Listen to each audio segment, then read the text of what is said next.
Okay, wait what? আমি কি realise করেছি, আমি আসল প্রবলেমটাই সলভ করে দিয়েছি। কিভাবে? দাঁড়াও, এটা কি? একটা ছোট্ট বাটি, এটা হচ্ছে জল। এবার আমি এই পুরো জলটাকে এই বাটির মধ্যে ট্রান্সফার করব। দেখো, উম,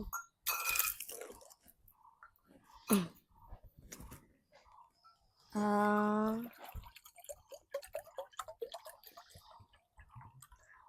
উফ, ই বাবা, পড়ে গেল।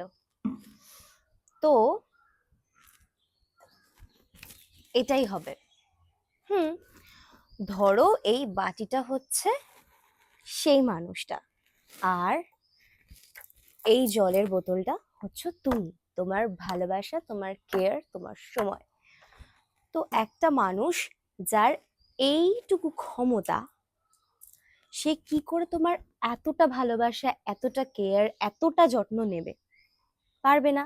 তখন তোমার ভালোবাসা নিচে ওভারফ্লো করে পড়বেই। আমাদের বোঝা উচিত যে আমাদের ভালোবাসা, আমাদের সময়, আমাদের রেসপেক্ট, আমাদের টাইম কারা ডিজার্ভ করে আর কারা ডিজার্ভ করে না। আর ভাববে কেন তুমি এটা পাচ্ছ না, আসলে সে দেবে কি করে? কেন সে ওইটা দেবে? কারণ তার তো অতটা ক্ষমতাই নেই। ব্যাস এইটুকু মেনে তাকে সম্মান করে সেখান থেকেই বেরিয়ে আসো। এতেই কিন্তু তোমার অর্ধেক সমস্যা এমনি সলভ হয়ে যাবে।